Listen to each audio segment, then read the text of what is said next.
please have your seats?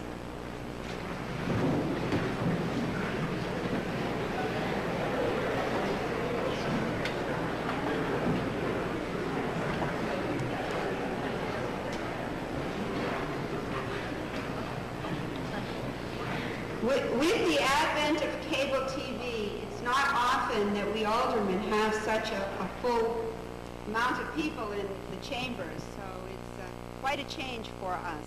I want to welcome you all here this very auspicious occasion. This is a very exciting time for all of us. It is a new beginning, a time for us to all blend our resources together and make this city the wonderful city that it has been for all these years. It is important that we welcome the new mayor and that we all set aside whatever differences that we've had, but that we all work together so that Newton remains the wonderful, wonderful community that it is. In that light, I recall an event that just passed with the new mayor. My husband and I were invited to attend a function of an organization that's affiliated with the State of Israel. It was after the election, and we invited Tom to come with us to that event. He did not know many people there, and we thought it would be a good opportunity for them and for him. Several people came up to him as I was standing with him and began to discuss how was he going to manage, given the past, given the workings of the previous mayor, given the fact that the previous mayor knew that organization, understood that organization, and these were big, tall shoes for Mr. Concannon to fill. I was a little nervous. I was a little upset that somebody had said that to him, but in his direct and mild manner, he pulled out a yarmulke out of his pocket. That's a skull cap, for any of you that don't know, symbolic of those used when one goes into a synagogue. I thought that's really magic. He's like a magician. He has many pockets, and he was able to pull the right thing out of that pocket. It was at that time that I realized that what was before me was a human being that knew how to blend all the differences and who would be a wonderful representative for the city of Newton. So I'm very proud. I'm also proud. About a year ago, we were elected to the board. Tom became the president and I became the vice president. And I've been following him ever since. He became acting mayor. I became acting president. I've been saying that the city of Newton is run by a bunch of actors. Nobody knows what to do, but we're all acting. Now it's time to stop acting, and now it's time to go forward. And I'm very, very pleased to welcome you all here today. I'd like to have an escort committee to escort the new mayor. And I'd like that escort committee to be Alderman Schnipper, Alderman Samuelson, Alderman Yates, Alderman Bachman, School Committee President Larner, and School Committee Person Dottie Engler. And if those individuals will please go and escort the mayor and his party. And I would like that committee to be chaired by Alderman Bachman, who is the President Emeritus of the Board of Aldermen. Thank you.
applause. Please hold your applause. Mr. English.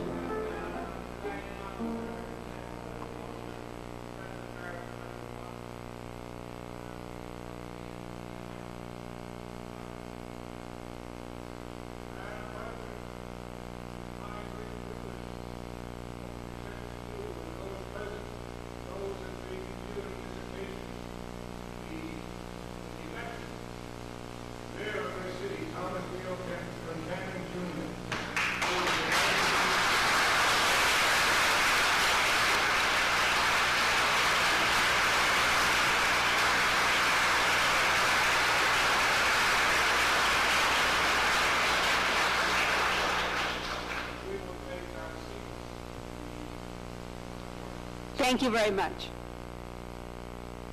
Mayor Concannon and his distinguished guests, friends, family, judges, political people.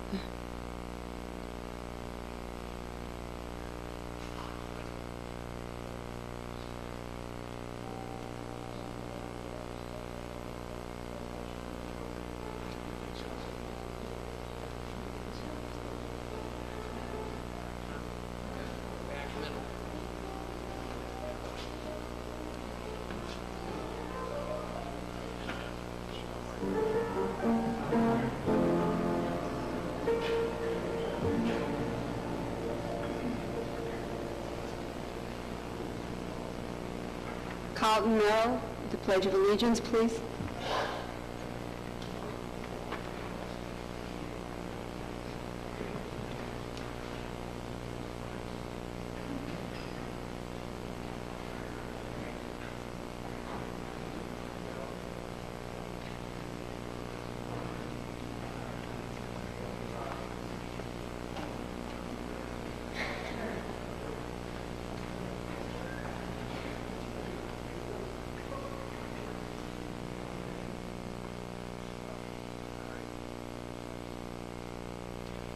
I would ask if those standing on my left, if you move back a bit so the color guard can move in.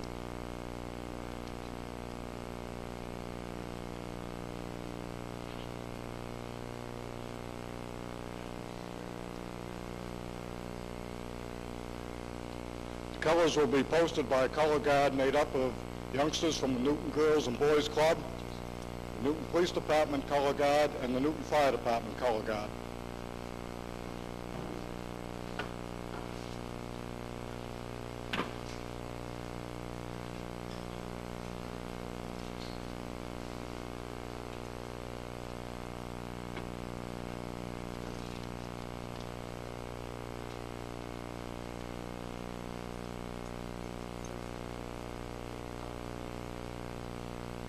Would you all join me in the Pledge of Allegiance to our flag?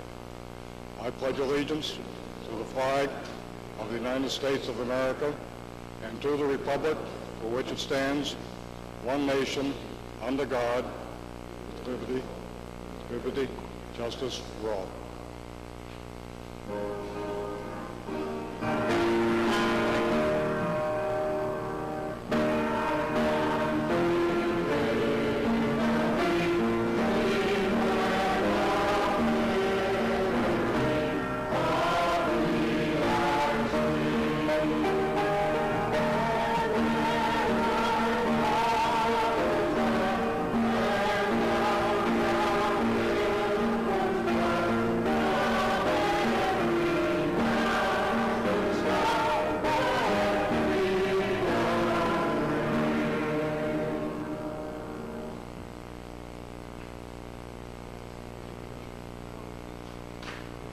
Now the invocation, Reverend Monan, please.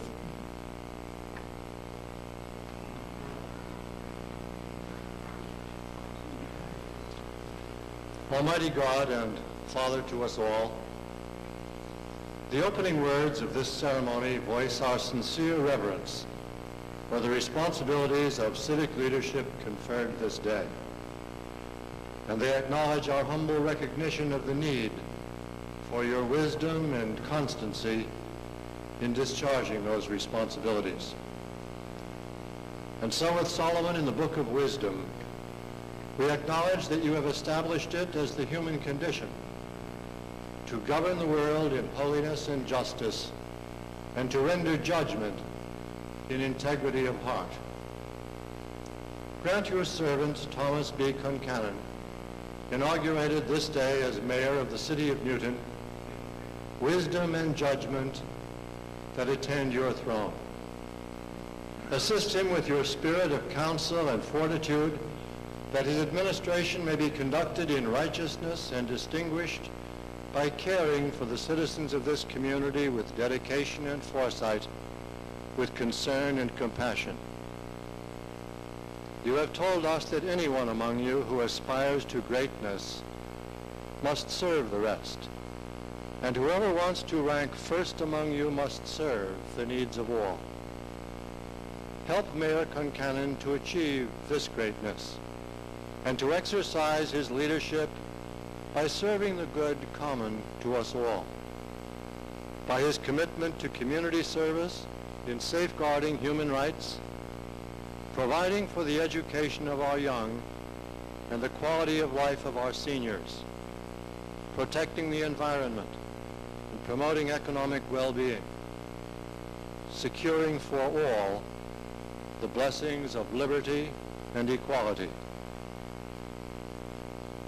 We pray, too, that you will help all of us, as responsible citizens of the city of Newton, to confirm his leadership by ensuring that harmony and peace may be preserved among us by lives of goodness and generosity and kind service to one another. Amen. We'd ask that you remain standing while the color guards retire the colors.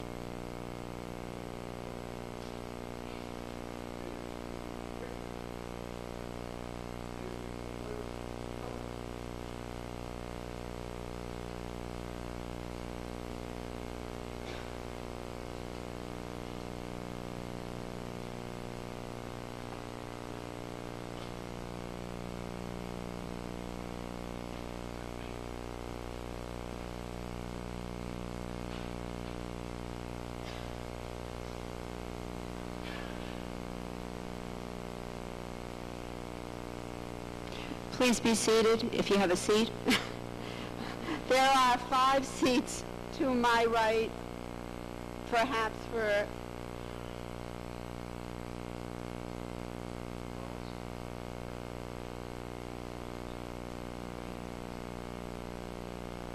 and I think there are a few seats over there. Okay. Lois has a seat. Secretary of State Galvin, elect. We'll now hear a musical selection from the Myrtle Baptist Church, please.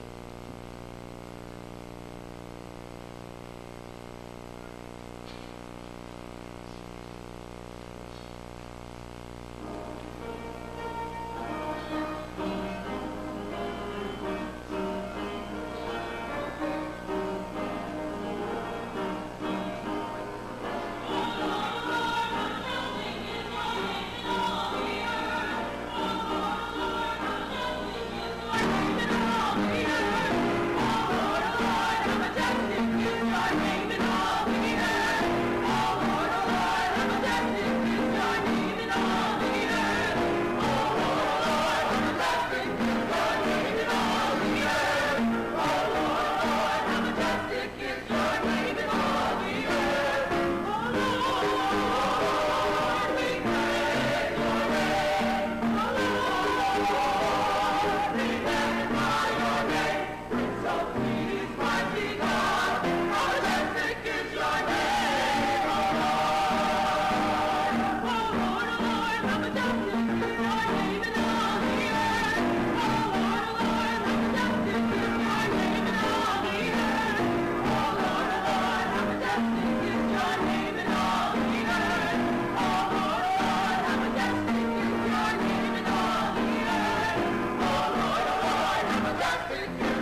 I would like to call upon Reverend William Lowe to give us the remarks from the various religious community in Newton.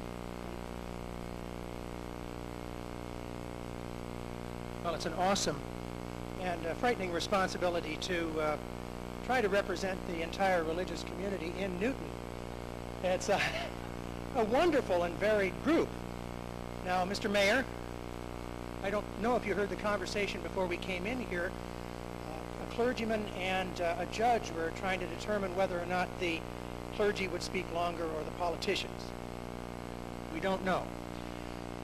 If the religious community of Newton were to be gathered here, and much of it is gathered here at this time, if the religious community were to be gathered together in this room, I believe that there would be prayer and good wishes and high hopes for the years to come for the city of Newton. We in Newton have known God in many, many ways and experienced God in many ways, and have even known God by different names. There is a great deal of diversity in our worship and in our experience. And yet we come together on this day to ask God's blessings on this new beginning in our city. For more than 3 centuries, Newton has been governed and administered by wise and kindly leaders. And of course, today we can't help but remember our late and much loved Mayor Theodore D. Mann and his concerns for all of the people of this city, of all races, and cultures, and religious groups. And now we pray and have best wishes for our new mayor, Thomas B. Concannon, Jr., and for all in public office in this city of Newton. We ask God to give them the will and the wisdom to lead us with deep humanity and without prejudice. That, I believe, is the wish and the thoughts of the religious community in this city. Thank you.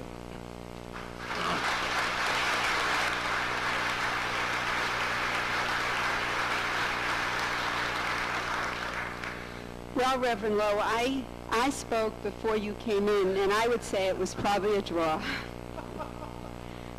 so far. Representing the Civic Community, Lillie Jefferson, to give us some remarks. Thank you.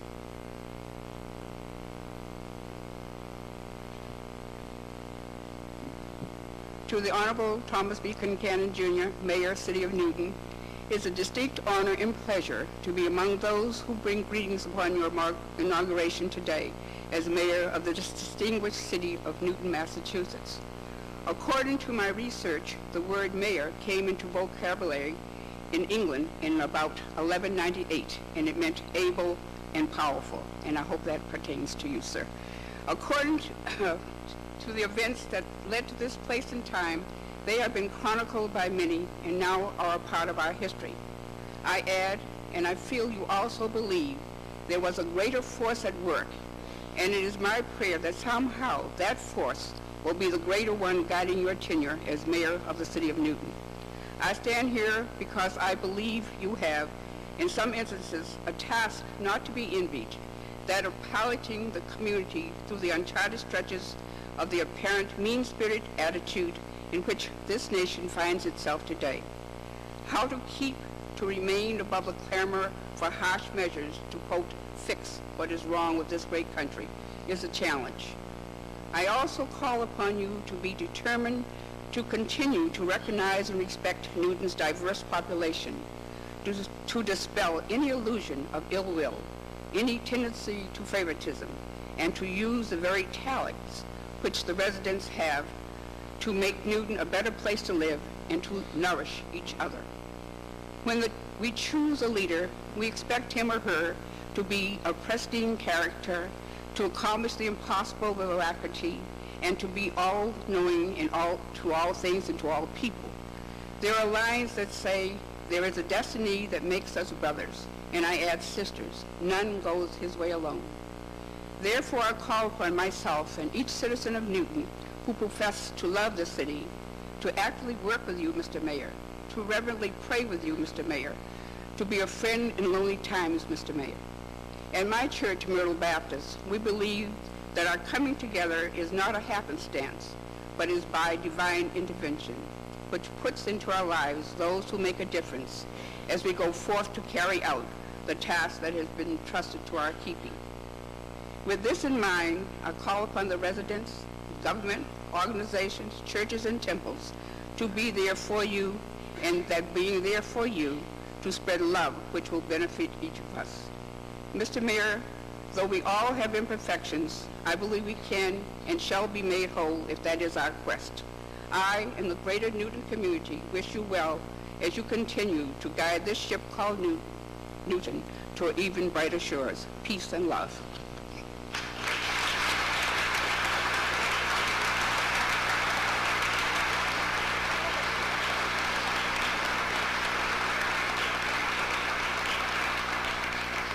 And now, representing the business community, Giles Mosher, Jr. Thank you, Your Honor. Mayor Concannon, distinguished clergy, members of the judiciary, friends and guests. This afternoon's inaugural activities are meant to honor my friend and Newton neighbor, Tom Concannon. But it seems to me that a few other people are lucky enough to be honored as well. To begin with, it would be impossible to honor Tom without honoring his daughters, Kate and Maureen. I know how important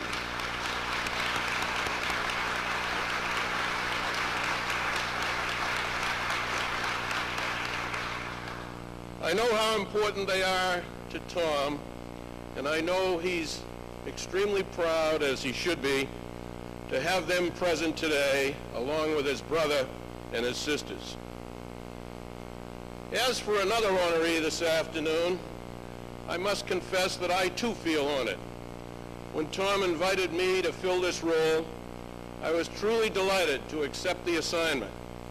And I want him to know that on behalf of the business community and the banking community, I'm proud to say that we're on your side and we're at your side for any support you or your administration might need to make this city more effective, a better place to live and to work. As a banker and a business person, I like to think I can recognize a good investment. Honoring Tom Concannon for his leadership and service to the city of Newton, to the county of Middlesex, and to the Commonwealth of Massachusetts strikes me as an extraordinary investment of our time and our energy. Hopefully, just by being with Tom this afternoon, some of his talent and success will rub off on all of us, and believe me, he has plenty of those qualities to spare. As for good investments, for more than 20 years, Tom has invested himself in this great city. The return on that investment is incalculable. Whatever he does and wherever he goes, Tom is full of warmth and encouragement, generous with advice and reassurance, and his outstanding public service achievements have been matched by commitment to community activities. I speak with you today not only as his friend, but a lifelong resident of this city. I spent the first 40 years of my life in West Newton, a mere mile or two away from the neighborhood in which Tom has spent his entire life. The city of Newton has also played a significant role in the foundation of our bank, now known as Bay Bank. In March of 1894, the Newton Center Trust Company was chartered, opening its first branch on Union Street. Since then, the bank has grown and expanded to become a critical force serving the financial needs of Newton residents and businesses. It's hard to believe that a bank with $700,000 in assets in 1894 would grow to become a $10 billion holding company with 200 branches across this Commonwealth, and over $1 billion of those deposits are housed in 10 banking offices in the city of Newton. My banking career also began in this great city more than 40 years ago. I've seen some dramatic changes in those 40 years, and yet many things remain the same. What remains unchanged is great leadership, dedicated government, the care and concern of preserving Newton's village character. And those are the precious characteristics and the heritage that our mayor will preserve for this city and its people. Earlier this year, we lost one of the most distinguished public servants in the Commonwealth's history. Ted Mann was one of the great community leaders that I've had the pleasure of working with, and I know there are very few people who could fill those shoes. Tom Concannon is one of those few people. So Tom, I'm proud of you as a Newton resident. I'm proud of you as a family man. I'm proud of you as a public servant.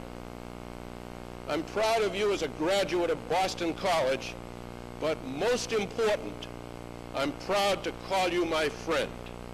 Good health, good luck. God bless you, your family, and your administration.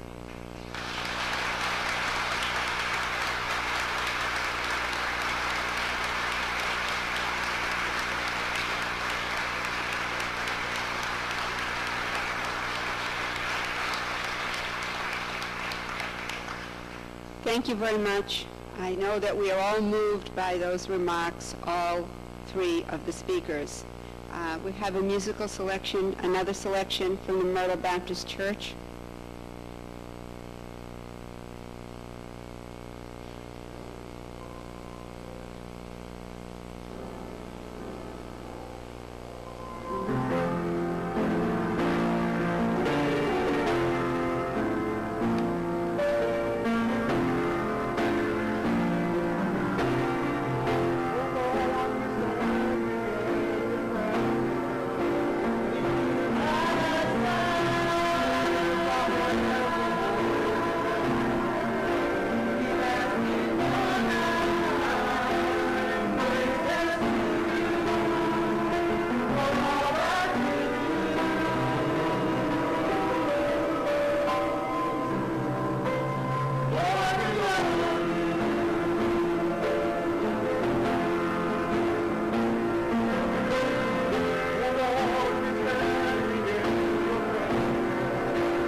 To administer the oath of office, I'd like to call upon the Honorable Conrad Bletzer, who is the presiding justice of the Newton District Court and is also a cousin of the mayor.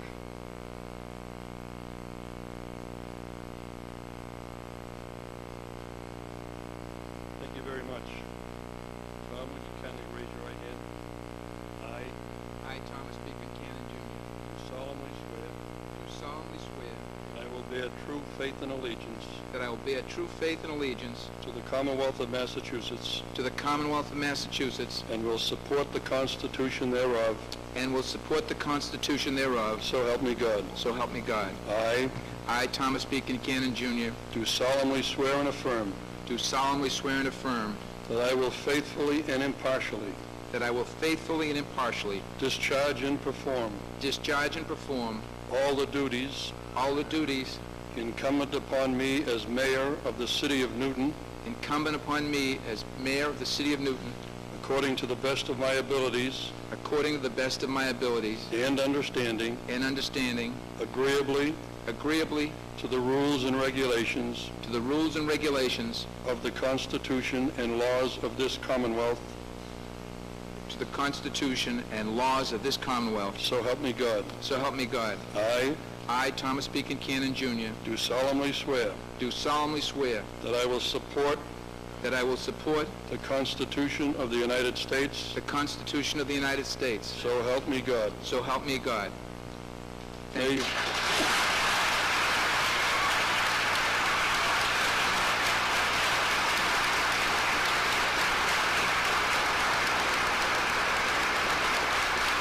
Thank you. Thank you. Thank you for that. Thank you.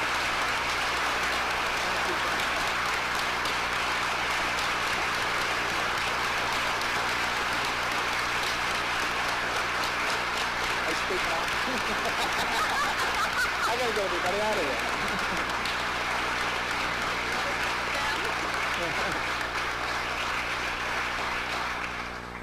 Thank you, Judge. Reverend clergy, distinguished members of the judiciary, honored members of the Senate and the House, esteemed colleagues, beloved family and friends, thank you for sharing in the proudest day of my life. On these last days of Hanukkah, as we approach Christmas and the New Year, I look back and wonder at the events of this last year which brought us here today. 1 year ago, I was preparing to resume service on the Board of Aldermen after a hiatus of 17 years. Within 2 months, I was board president. 7 weeks later, Mayor Ted Mann died, and I was acting mayor. In the intervening 8 months, as I was running the city and running for office, and particularly in the months since my election, I've been contemplating the remarkable changes in my life and in the city. Let me tell you, Newton is very different from the place I knew as I was growing up on Linwood Avenue in Newtonville. From its earliest Puritan days, Newton has been a suburban community, a desirable haven for people wanting to escape urban crowding and pressures. At the same time, Newton has been a successful, dynamic city in its own right. We've always enjoyed the benefits of location, close to Boston and Cambridge, set out on 7 tree-filled hills, graced by the Charles River. In my childhood, fathers went to work. Mothers stayed home, awaiting the arrival of the school-aged children for 1.5-hour lunches. Children were free to play in the open fields and woods that were still a part of Newton then. We were not a diverse city, really. Newton was predominantly a Protestant, with a large minority of Irish and Italian Catholics, some Jews, and a handful of African Americans. There were few single-parent families. Newton High School was our melting pot, the place where everyone met to take part in a nationally renowned educational experience. Our elementary, junior, and senior high schools were laboratories for the most progressive educational theories. Our graduates, regardless of economic or social class, and we were generally middle class, attended college. Newton offered us the chance to soar above our parents and opportunities. State Auditor Joseph DiNucci and I grew up in Newton and went to high school together. We were not from Newton's affluent families, but our teachers erased economic barriers by opening our minds to the world. In fact, when we climbed over the fence to attend Newton High School football games with our teachers in hot pursuit, I dare say none of them would have imagined one day one of the escaping charges would be state auditor and the other mayor of Newton.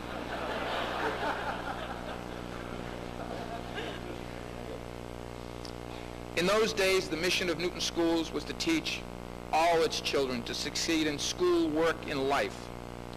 My father was a sergeant in the police force. After his death, when I was 17, my mother went to work as a school secretary. Despite economic difficulties, each of their 5 children went to college. 4 of us became teachers, 2 of us became lawyers. All of us still live in Newton.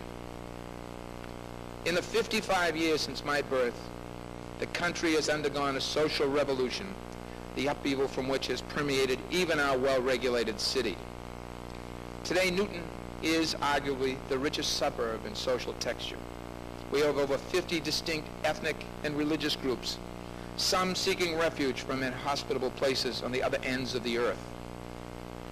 These days, over 1,700 children live in homes headed by single parents like me. An additional 9,400 children have 2 working parents. Daycare is the all-consuming concern in most of these families. Often families are forced to make complicated arrangements for their small children. A child's illness or that of a caregiver brings down a precariously balanced house of cards. Regrettably, good, affordable, nurturing daycare is often out of the reach of many working parents, even in Newton. Yet parents depend on daycare that is always there to sustain their children. In spring, I reallocated $25,000 to the Child Care Commission to augment efforts to attract other monies for daycare scholarships.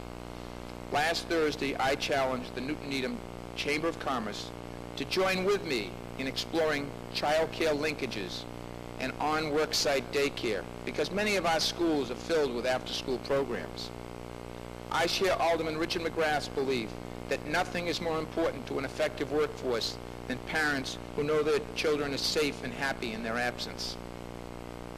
Another great concern of the parents is the quality and function of education. Our schools have become social service agencies, meeting the needs of multilingual, multi-challenge, socially diverse children. As demands in our school grow, resources are dwindling. Just as society has become maximally complex, requiring us to offer our children increasingly technical and varied courses, our financial capacity to pay for these courses has been severely curtailed. The state and federal dollars that once enriched our educational purse have vanished. Once Newton and the Harvard School of Education enjoyed an enthusiastic cooperative relationship. Those days are gone. Today we must consider alternatives to the programs we once happily funded. Rather than offer separate Chinese courses at each high school, we may need to consolidate those students in one class under one roof. I am determined to form partnerships with the 5 fine institutions of higher learning within Newton. I want them to teach some advanced placement courses and cooperate on special educational projects. In addition to our colleges, I invite Newton's many distinguished educators, business people, scientists, artists, and other talented citizens to contribute their gifts to our schools. I subscribe to the African proverb that says, "It takes a village to raise a child." While schools are our most important product, affordable housing is essential to preserve some balance of older residents and young families. Many adult children of my friends and relations cannot afford to live in Newton. The city is clearly older than when it was when I was a boy. Apart from good schools and daycare, young families who are first-time home buyers need special incentives to enable them to settle here.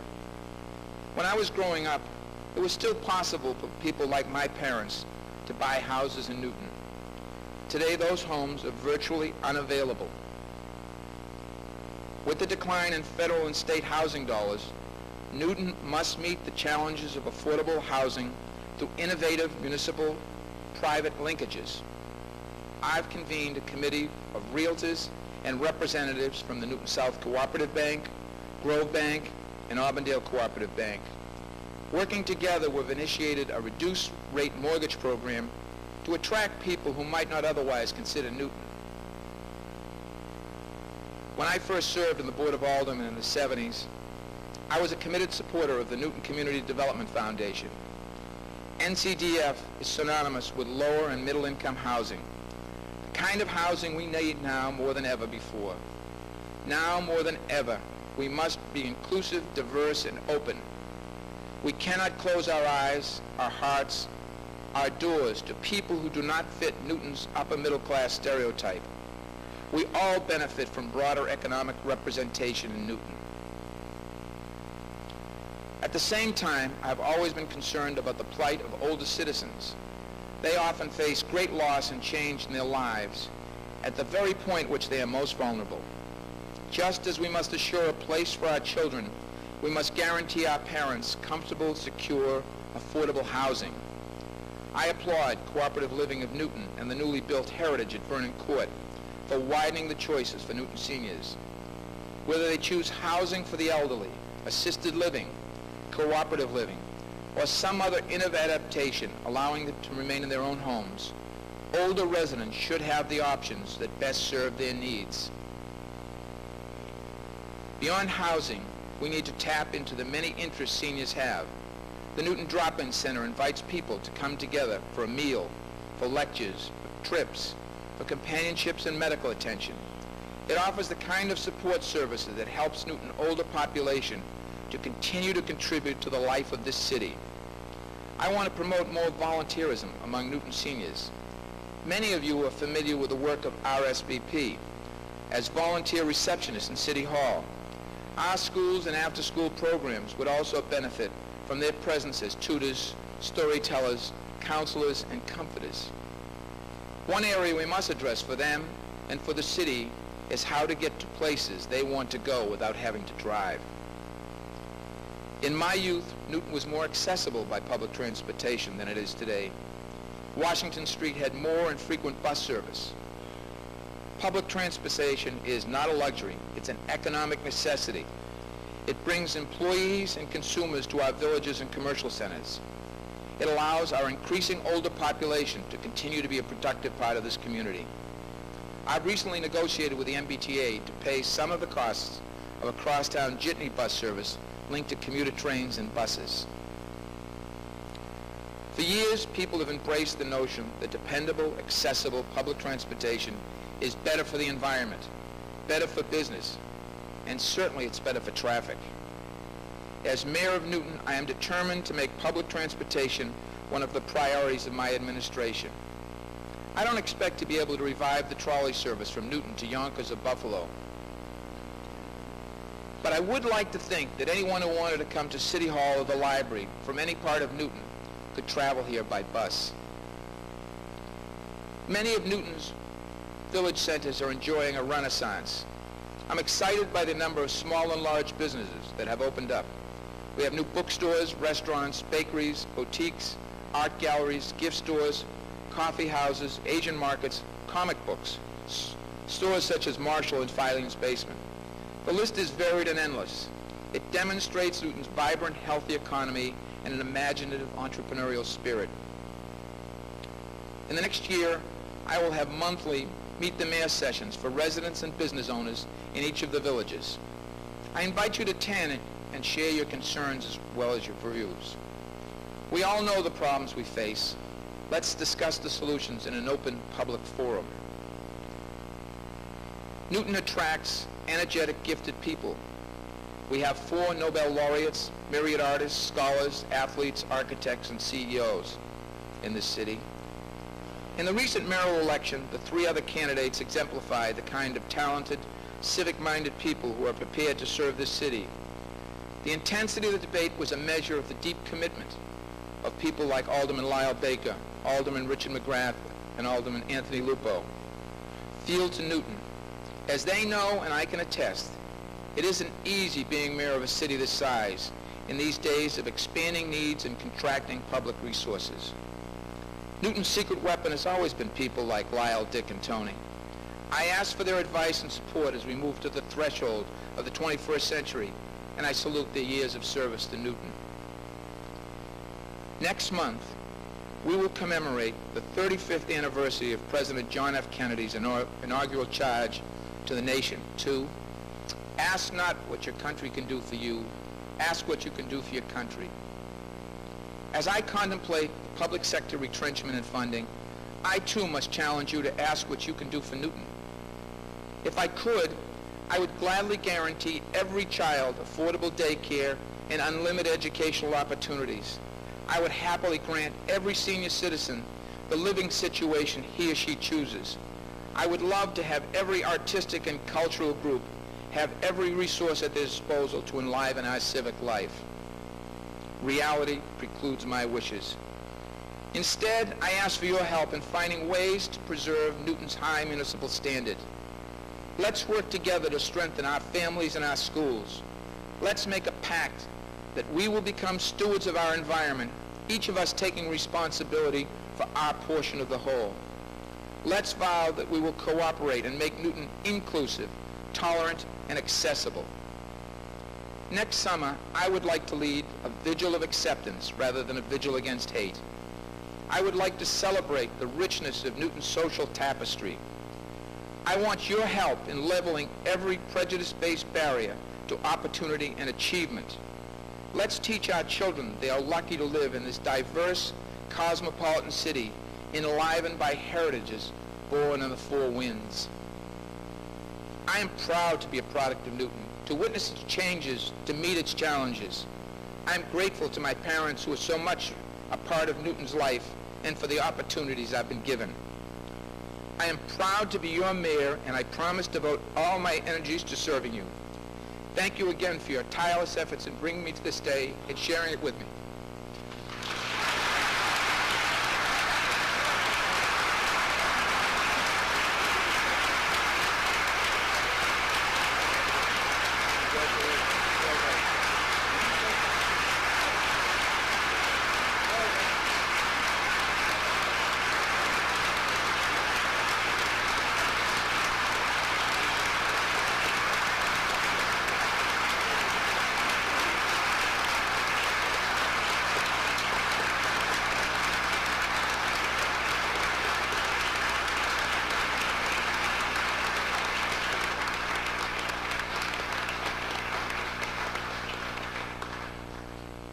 Mayor Concannon, if everyone please be seated. Mayor Concannon, as I sat in my seat, I looked around and I could count at least 50 to 75 beaming people.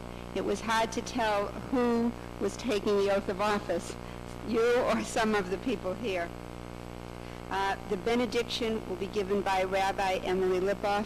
Rabbi Lipoff.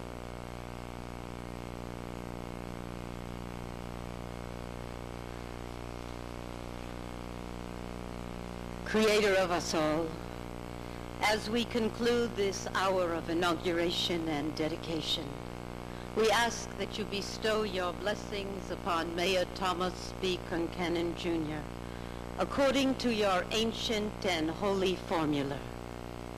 Tom, may God bless you and keep you.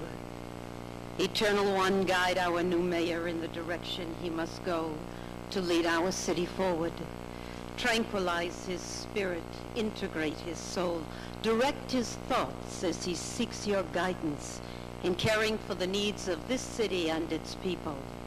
As he lifts his heart in gratitude to you for this position of high honor, trust, and responsibility, keep him ever mindful of his sacred obligation to faithfully serve those who have placed him in authority.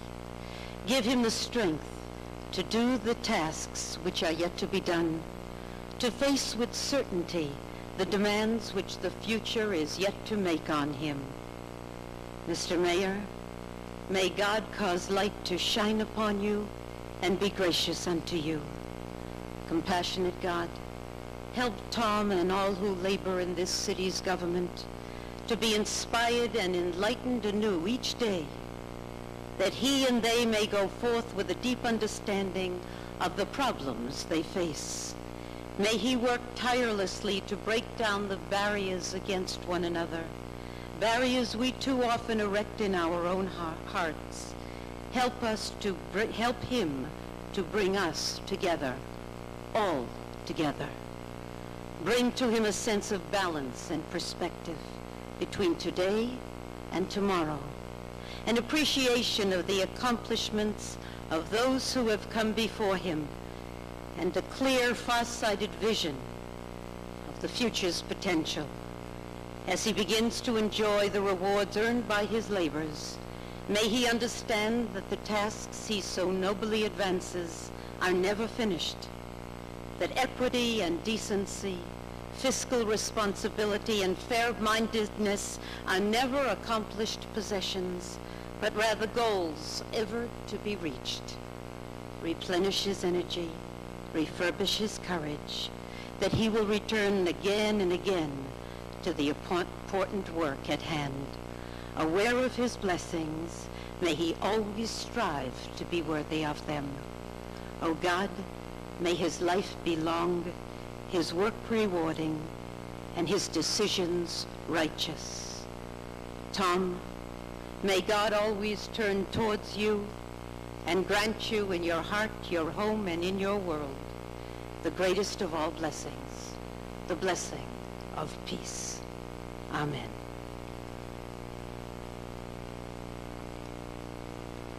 Thank you, Rabbi Lipoff. There's going to be a closing selection, and then there will be a recessional. There is a reception in the War Memorial, and the War Memorial is to my left through those doors. So if you will please allow the people who are up front to proceed.